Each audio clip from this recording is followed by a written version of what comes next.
Welcome to another episode of Metaphors and Mike, a platform of poetry, presence, and the power of performance. Whether you're here to catch a vibe or here for the verses, we got you. This episode, we have a special guest, y'all.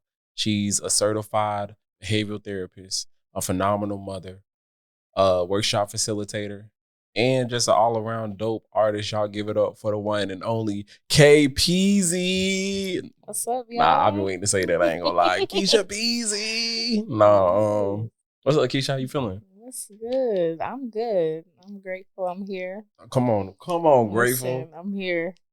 Somebody got to be grateful. Yes, you know? I am. I'm grateful. Nah, that's real. If you could give me one word to describe the week or life for you right now, what would it be? Uncomfortable. Why uncomfortable?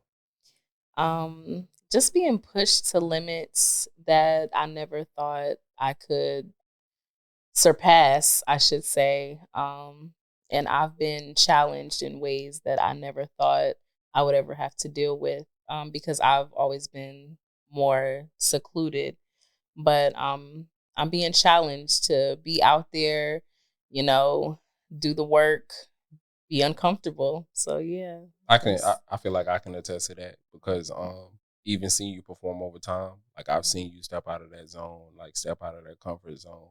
The old folks say you can't be comfortable and grow. Right. So that's facts. So obviously you're doing some growing right now. Yes, absolutely. Like, and you got all these titles, you gotta grow in order to stay elevated. So, behavioral therapist, mom, yes, workshop facilitator, like let's get into this behavioral therapist. Let's talk about what does being a certified behavioral therapist mean to you? So I basically teach behaviors to children with autism, things that would be deemed, acceptable in society. So we are working with them on how to, act in certain situations and scenarios and just helping them integrate into the school system because it can be harsh. So I think behavioral therapy, just giving them therapy in ways to behave appropriately. Sometimes I feel like they are teaching me more than I'm teaching them because it's teaching me a level of patience that I never knew I had, even being a parent. Because, when you have neurotypical children, they're doing things, I guess you can say, socially acceptable. But when you're dealing with children who have behavioral issues, you're having to learn how to be in their world. Right. So it is definitely different. But they teach me patience every day, and I love what I do. What led you to pursuing a career in behavioral therapy? Because, like, if I didn't know you, I wouldn't assume you was a behavioral therapist. Everybody says that. Like, what does a behavioral therapist look like? You're more like I'm a hot rapper that's in town. I got a show later on tonight. Listen, I'm just I kicking feel it, that. I could that's give that's the that. energy you give. I might be, Well, I always clung to special needs children. Like, I love being a voice for people who may not have a voice. I love advocating for people who can't advocate for themselves. That's something I've been doing since I was younger. So I think that's what led me to working with special needs children and children with autism, because so many of them can't, vocalize what it is that they want. So you have to get to know them on a level that other people won't get to know them because you having to give them a voice, which means you have to learn them so that you can give them a voice. So it's something that I've been doing since I was younger because I love being a voice for the voiceless. Does the lessons or kind of the fundamental teachings that you establish in your career affect your writing style or how you present yourself as an artist? Absolutely. Even writing is hard to step out of that role. Because I automatically think, how can I give a voice to others, even in my poetry? And sometimes I have to be like, no, you need to be vulnerable to what you're feeling right now. Right for you and not necessarily what you feel is going to heal everybody else. That's real. So it does affect my poetry because I'm always in the mindset of what can I do to give people a voice. And I don't always write poetry that may be true to me at the time. Yeah. It may be something that I see around me all the time and I really want to give a voice to those people who need to speak. That's the art of storytelling, though. Yes, You that know, is so facts. and you were a phenomenal storyteller for sure. For Well, sure. thank you. A real recognize real. You Thank know, you. I and you looking appreciate real that. familiar. You know, Yeah, you know, you and know. I love that. I love that. Thank you for that. Yeah, and like me seeing you on the scene here in the city is new to me, and even just I've seen you grow. Like not only that, but you are literally the only artist I know that goes to an event and writes new material at the event. Like specifically, like I got this new shit, y'all. We like, yeah, okay, everybody know, new shit, and she like, yeah, I just wrote it like 30 seconds ago. We like, dang, and it's dope and it's raw. So like, where does that skill come from? The ability to kind of just freestyle on the spot and compound like great content. I think just feeling a vibe sometimes. Like I'll walk into an event and I might have a piece that I want to read, and then I'll be like, nah, this ain't it. This is not where that will speak to anybody. This is not going to give what it needs to give in this moment.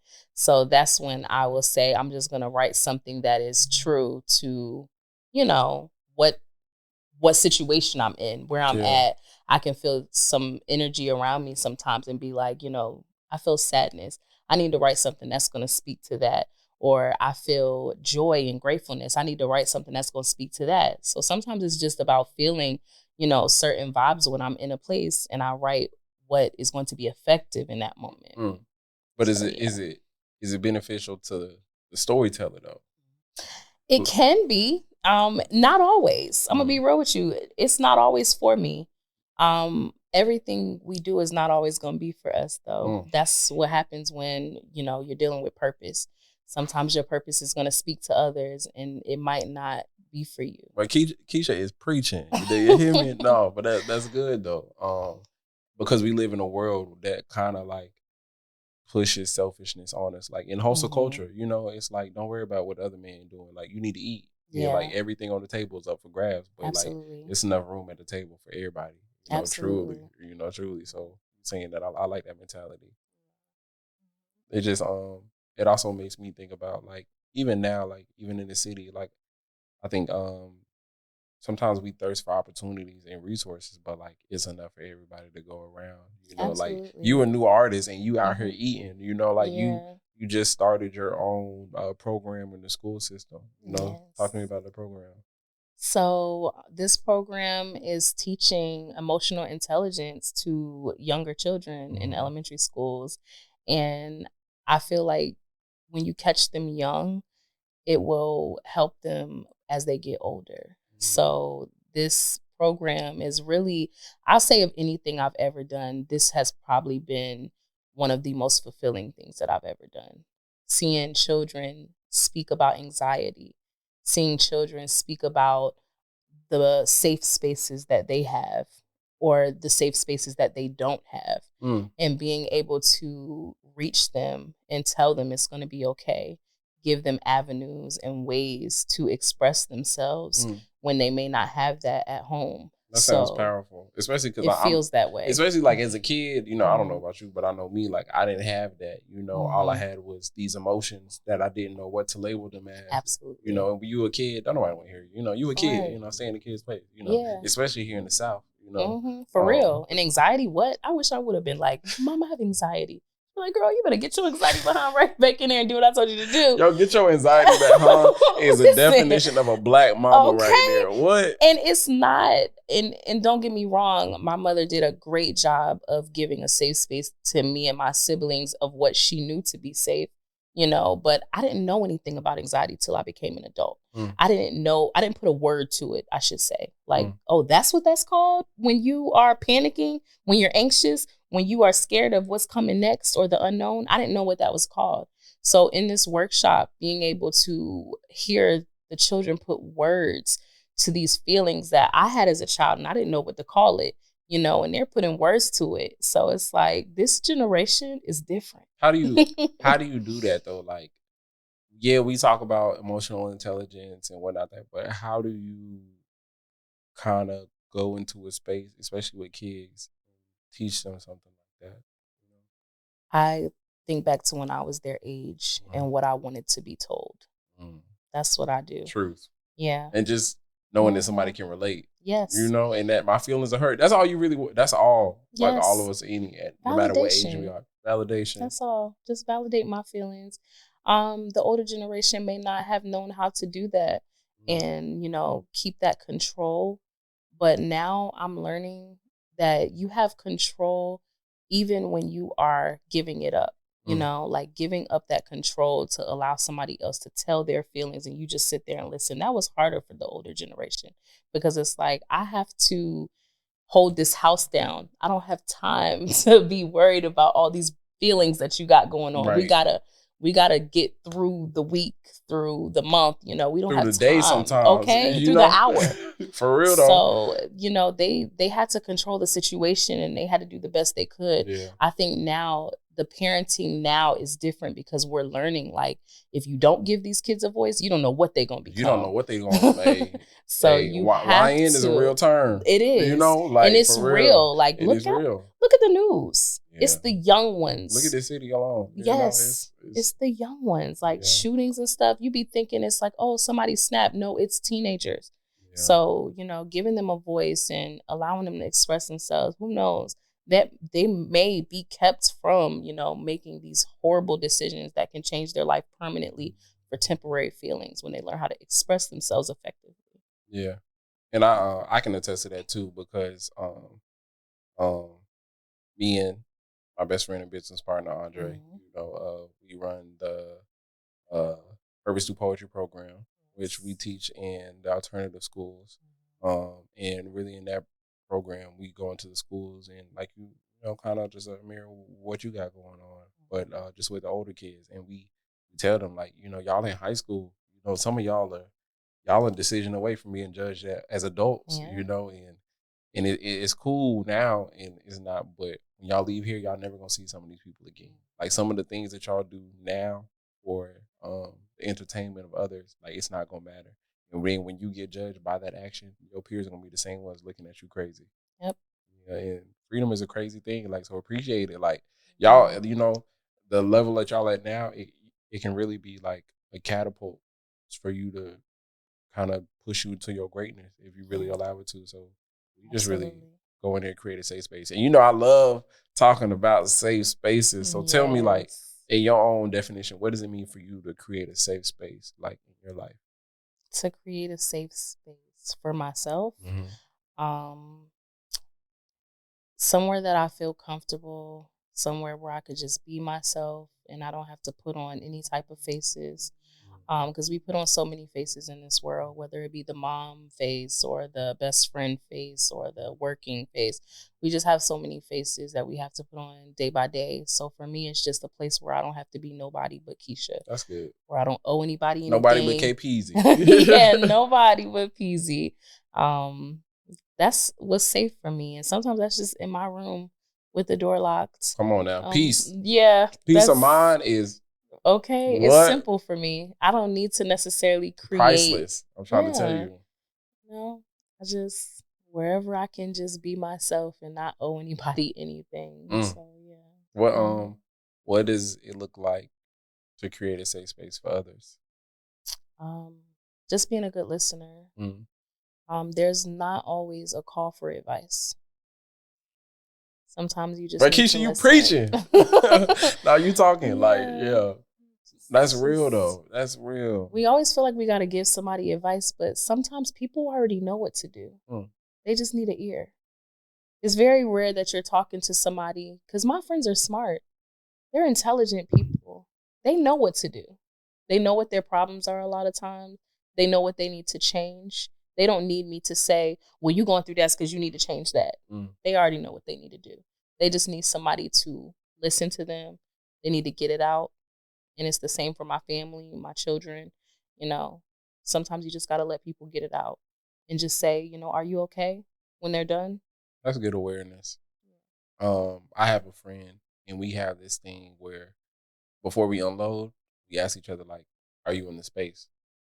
And that's and this is somebody I've been friends with for for like over 12 years, you know. So, but just that dynamic alone, it respects because like you pick up the phone to like, you know, essentially like unload on, you know, somebody you trust, but you never know the space they in. You know, they could have had the worst day of their life and they barely holding on, but they gonna try to be there for you simply because of the loyalty. You know, so creating spaces for people is definitely important. What about like what does and I'm getting your business, but what does I'm scared. what does creating a safe space in intimate relationships look like for you? Believe it or not, it's kind of the same.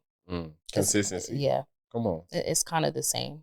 And like you said, not just being a listening ear, but understanding that sometimes they don't want to talk right now. I think we feel so entitled to people to unload to us. It's like sometimes they don't want to talk. Sometimes they need the space to just be quiet and sit in what they're going through. So sometimes you have to learn how to just be like, whenever you're ready, we can fix this, we can deal with this. And just giving someone the ability to tell you like when they're ready to talk. You don't always have to force conversation and force a situation to be fixed. I had to learn that the hard way, but everybody is not the same. You know, some people need the time to process and then come and be like, hey, let's fix this. And that's something that I struggled with. And you know, we're friends. We had a conversation similar before, and I was like, listen, I need to know right now, let's fix it. And it didn't work for me. Or my, you know, partners at the time, it never works. They always feel like, you know, I have to get this out or else she's going to be upset. And it's like, you don't want nobody to feel that either. Give someone time to process and tell you when they're ready so that it's not like unnecessary drama and arguments. Sometimes processing helps people get it out effectively, and then you can fix it without the high emotions. And that's something that I'm learning. Anxiety is real though. You know, when your nervous system is going, like everything is urgent. Like when you love urgently or when you care for someone urgently, everything is urgent. So it's like you're not wrong, but I feel like when you care about people, you in a sense feel entitled to. And I'm realizing when we care about people, we internalize a lot of things that we just that we don't have to. Like you got to allow people to be them. Because it's selfish. The entitlement is selfish because you're making it about you. The minute someone comes to you and be like, look, I got something going on right now. I need some time. And you're like, well, what is it? What is it?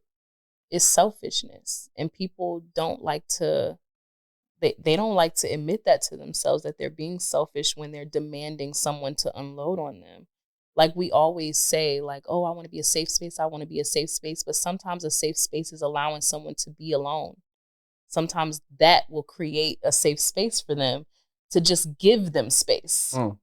Maybe you and their space is not safe for them at that moment. So, and how do you not internalize that though? Like practice. You know, like you practice anything. Practice makes perfect. Because that vulnerability and that transparency is needed, and I feel like a lot of times we don't feel comfortable enough within ourselves to say that, to say like, hey, I care about you, hey, I love you, but that's. And you just said the key words. Give that reassurance before you take your space. And that's what I would tell anybody that I was involved with. Like, I don't mind giving you space, but I need that reassurance that this space is not going to create separation. That reassurance alone will make me feel comfortable to let you be. But whenever they're just like, I need time and don't want to like let you know, you know, that it's still okay. How much is time? Right. You know, it's been a week. I ain't heard nothing. Like, that validation is still important. Like, let me know you still love me. So there are still boundaries with that. Like, giving people space is very healthy, but there's still boundaries with that. I still deserve to know whether or not this space is going to be longer than I would like, you know? So space, but definitely with validation. That's good. That's good. Validation is so important too, especially in like, talk about creating safe spaces. I know especially like men and black men, you know, like we exist in spaces all the time, and I know a lot of people, my homeboys, like a lot of times when they surface problems, you know, They're not looking for solutions. They're just looking for their feelings to be validated. Yeah. But even like us as men, we always don't have the vocabulary to say that. To say like, hey, or even as men, when we show her the problems, like, your woman may not always be looking for a problem solver. Like you said, sometimes she just need an ear. Yeah, that's it. But as men, I feel like it be in our nature to problem solve. Yes. Like when we see a problem, it's like something like primal in us has to fix it. Like, and I don't know. Maybe it's just a lesson of balance, truth. Yeah, but I'm gonna let you in on the secret too. Women watch how men take care of themselves and how they handle their own life, and that lets us know whether we can trust you to handle our problems. And because we watch that, a lot of times we may not want you to solve our problems because we're looking at how you're solving the problems in your own life. And that's a secret that I'm letting you in on, because most women won't tell you that. But we see, like, if their life is in a disarray, do I trust them to even solve my problem? And we'll step back. Yeah.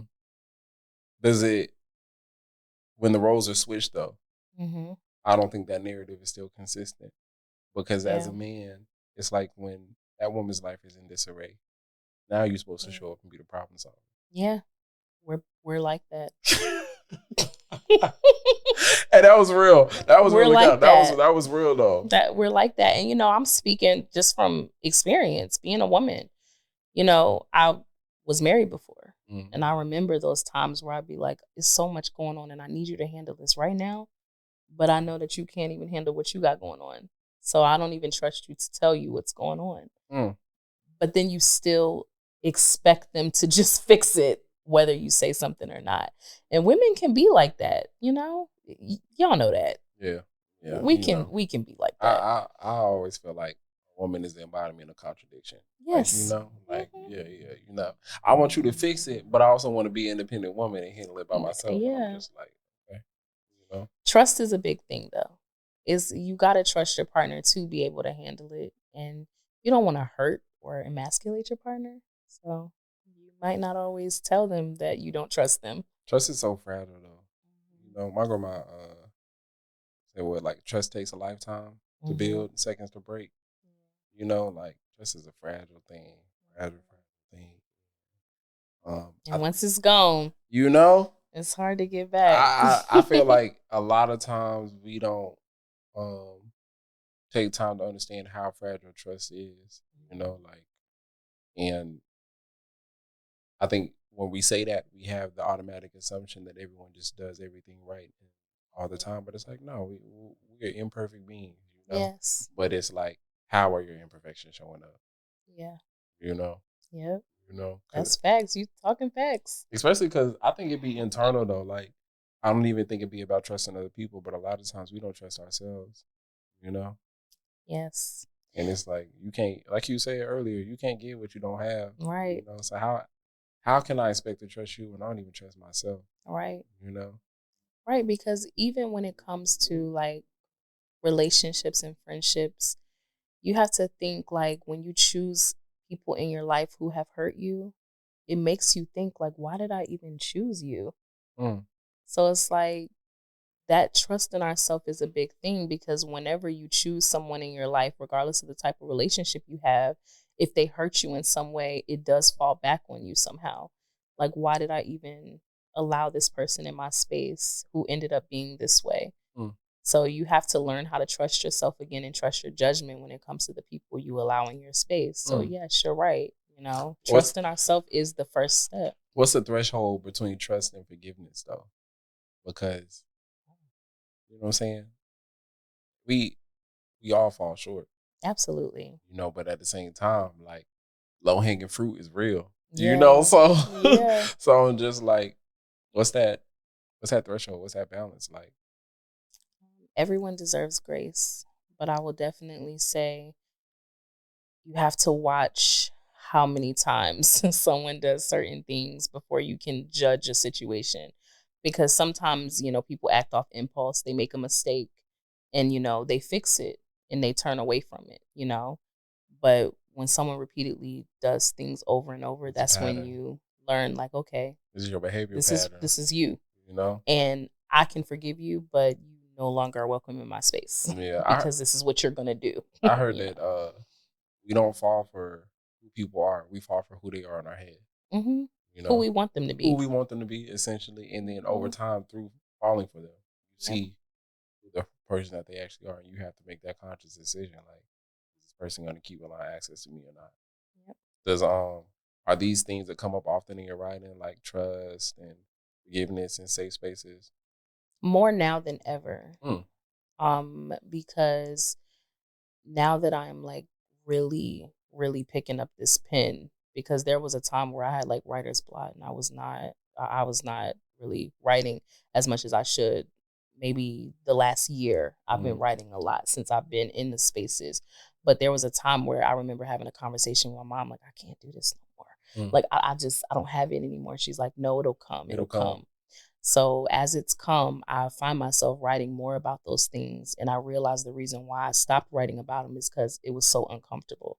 I don't want to deal with it. Yeah. Writing it, seeing the words on paper, it makes it real. It makes it real. So it's like, oh no, not I'm broken. You know? It's like, I don't want to be broken. Nobody wants to be broken, you know, but in truth, the best of us are broken. Yeah. And have the best of us can identify like, hey, I'm broken right now. Yeah. You know, and like warning, this is broken over here. Yeah. You know? Man, that touched a spot, Kiesha. You speaking. You talked about like your writing coming and going. Where did your poetry originate from? Like, when was that first time you remember like that poetry being birthed in your life? I say around like 3rd grade. Okay. It started off with little short poems. And, you know, I come from a family of writers. My mother, my grandfather, they're all writers. My grandfather is published. My mother's a published author. So, like, I come from writers. So it was always around me. I think it was the 3rd grade, though, when I realized, like, wait, I can do this. Like, I got something to say. Even then, I was young, and I still remember feeling like I had something to say. And then from there, it was like a diary thing for me. I wrote poems in a diary, and it got out somehow. I don't know if my mom read it or something, and then she kind of gave me the confidence to be like, no, you really be writing. Yeah. You know? Yeah, because you do be writing. Yeah. So that's when I was like, okay, I guess I do be writing. Yeah. I never wrote for other people in the beginning. That came later, writing for other people. But in the beginning, it was just a diary. And, you know, I happened to rhyme, and I know I joke about it all the time, but I wanted to rap. Yeah, I can see that though. That's what I wanted to rap, so I wrote music. Is that where K Peasy came from? Well, no, Peasy was actually like a childhood name, but like they joke about it, like that's your rapper name. People do joke about that. K Peasy is smooth, like smooth for real, but like your cadence and how rhythmic you are in your wordplay, I could definitely see rapper on you. Yeah, for sure. I wrote raps before, for sure. I was young, and I just knew. I was like, okay, I'm gonna be a rapper. That's dope. So yeah, that is how it started with music, and you know, learning like rhyming. You know, it all started when I was very, very young. And then in high school, I won an award for a poem that I wrote for my English class. She like took it and got it published, and I didn't even know. She came back and told me like, hey, you're published. Yeah, like we put this in a paper, and I found out that I won a competition, but she knew that I wouldn't have done it if she didn't do it secretly. That's good. That means she identified your potential before, and I think we all need that. We all need people that see the potential in us that we don't see in ourselves. Absolutely. Sometimes though, it can be like a bit heartbreaking too, because you realize that like you've been holding yourself back. And that's that's a heavy thing to accept, to acknowledge that you holding yourself back from the one thing that could really kind of like push you over the threshold. Yeah, fear. You know? I think it's just fear. The world judging something so close to your heart. Like writing is so personal, it's so intimate. And I think that's another reason why I write poems at the spaces I'm in. I just started really reading poetry that I wrote that was older because it's letting people into a space, like letting people in your heart, and then having people judge what's in your heart. Yeah. Like, I wasn't feeling that. Yeah. Now I'm not snapping for that. I'm not snapping for that. Yeah. Like, you could pour your heart out on the stage and people are. Yeah. Stoic. Yeah. And it's like, and then at the end of it, come to you, be like, yeah, that really resonated with me. I really felt that. And I'm like, okay. Yeah. You know, you could be lying, but I'm gonna believe you. Right. You know. But I love poetry and the art of performing. It's just like the rawest form of vulnerability. Yes. You know? And your presence, even when you on the stage, is vulnerable, you know. And I enjoy hearing you tell your stories all the time. You know? What are some stories you haven't yet told that you know that you need to? You don't have to like stories unless you want to. I mean, the viewers might want to know. I might want to know. But listen, in all transparency, I don't talk a lot about my marriage, and the ways that it bended me so much. I won't say broke me because I'm still here, but it bended me to where I almost thought I was broken. You know, I don't talk a lot about it. I don't write a lot of poetry about it. And I think it's because I haven't been ready to face what that did to me, how it changed me, how much I missed the woman before. So I think one day I'm going to write about who I was prior to marriage and, you know, and accept that I am different and I may not ever be her again. That's a hard thing to accept. So, yeah, I think that's the story. Are you not pleased with this version of yourself? Because I think this Kiesha dope. You know, yeah, it's new. You know, like anything that is new is scary. And I just remember before how much I just like enjoyed life. You know, like I felt like I just enjoyed life. It wasn't like a job to wake up and do things, and you know, I just had so much joy. And it's not that I don't have joy now, it just looks different.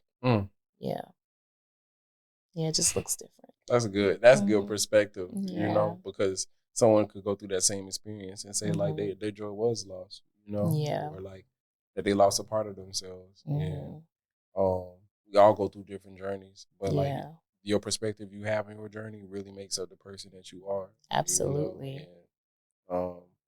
And I'm fortunate enough to call you a friend, you know, and to know that even in our community, in our circle, like there is no victim mentality. Like absolutely not. We getting shit by the bootstraps. Okay. You feel me? Like healing. Like we and one thing I really admire about our friend group is accountability. I realize like when you're an adult and you don't have accountability, if you are your own sense of accountability as an adult, that is a dangerous. Very dangerous. That is dangerous. Because you're just going off of what you think. You're just going off of what you think. And what you think is the standard. And 9 times out of 10, when we operate like that, we're operating based off what we feel. And our feelings are not consistent. Nope. You know? So, and our views are jaded because it's based off of what we've been through.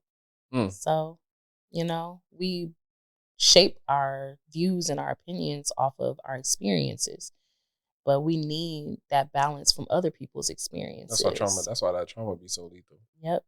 It shapes literally how you perceive everything, you know? And I know I always say all the time, you know, like when you hurting, everything that touches you feel like danger. You know, like even love, you know, it don't matter what it is. Like when you hurting, you cautious of anything touching you. Yep. You know? So that perspective is key. For real. Yep. And our perception is our reality. So I try to be an optimist a lot of the time because I want my reality to be positive. It doesn't always feel like that, but I do push past a lot of the pessimism in my head. Like, oh, this is just making me feel this way and that way.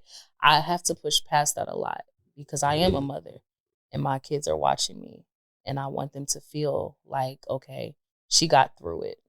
So sometimes I have to push past that a lot and just keep a positive outlook. You got to be the example. Yep. You know, and if you give up, then what example are you setting? Right. You know? I'm saving my bloodline. That's a big responsibility. Saving my bloodline. That's gonna be the name of the episode. Saving the bloodline. Listen, nah, that's good though. It's a big responsibility. Man, way to think big. Way to think big. And that's real unselfish thinking. Because when we go through things, it's quick, it's easy the personalized. Like, why is this happening to me? Like, dang, you know, I'm already going through this and this and that. It's just another thing. But when you look at it, like, I'm doing this for my bloodline. Yes. Like, it ain't gonna be easy. It's you not. know, and it's gonna get harder. Matter of fact, but it's necessary. It's necessary. It's necessary. Absolutely. You know? Because you know the children are our future for real, and they don't have the best examples out there. You watch TV, you see what's out there. I don't need TV. Like, you see what's out there. I be in the community like, man, that's crazy. Yeah. You know, and especially in our community, in the Black community, like you ain't telling nobody how to parent. Oh no. You know, they don't believe in villages no more. There was villages when we were young. They don't believe in that. You better not say nothing to my kids. You better not say nothing. And it shows. And it shows. And it shows. And I feel like a responsibility in those situations, because how many times did we grow up wishing that people had spoke on things as us as a child and vouch for us? So it kind of feels like you, in a sense, repeating that cycle. But at the same time, you kind of have to respect the sense of authority. Yeah. You know? That is your authority figure. You know? And I have to be respectful of that. You know, especially when we're talking about friend groups, you know, or family members or loved ones, you know, like, I always heard, you know, when you listening with your heart, it don't matter what's being said. Yeah. So I can have the best intentions. I could phrase it right. I'm also learning to know delivery is everything. Yeah. You know, like, just because you can say something don't mean you should. Right. It could be 100% true, but now may not be the right time for me to say it. Right. Because the space that people are in, it will either come out as an attack or out of love. So you have to pay attention to the space that people are in when you are delivering certain messages, because it doesn't mean that they don't need to hear it. Sometimes you just have to gauge the space. Like, you know, you might not be able to hear it right now, but there might be a time, because we still do have a responsibility to check each other regardless if we want to hear it or not. We got that responsibility. So if I see my friend struggling, I'm going to say something. I might not say something in the exact moment, but, you know, the blood is on your hands if you don't. The blood, because what? The bloodline. Wait. Saving the bloodline. Saving the bloodline. Saving the bloodline. Speaking of, I said that that would be a dope title for the podcast. But what about the title of your piece? Like, what piece are you gonna give people, for us? Yeah. Well, my piece is called Black Woman. Okay, Black Woman. Because I'm a Black woman, so I love speaking on things I know about. I don't too much speak on things I don't know about. So this piece is just about being a Black woman, learning to navigate that space and, you know, requiring people accept us in that space instead of, you know, hoping and wishing that they do, but just saying, listen, I'm here. This is me. You know, accept me, what I bring to the table, and, you know, trust that I know what I'm doing. People want to tell Black women how to do stuff all the time. But this poem is letting you know, like, we're here, we know what we're doing, and, you know, we're taking up space. Okay. I'm ready to hear it. Okay. Make sure y'all like, subscribe, follow, and stay locked in for the next episode. Remember, this is Metaphors and Mics, and we got you. I am your host, Poetic Zay, the smoothest poet in the land, forever known for speaking these words so poetic. Lay. And I'm Kiesha Peasy, and this is Black Woman.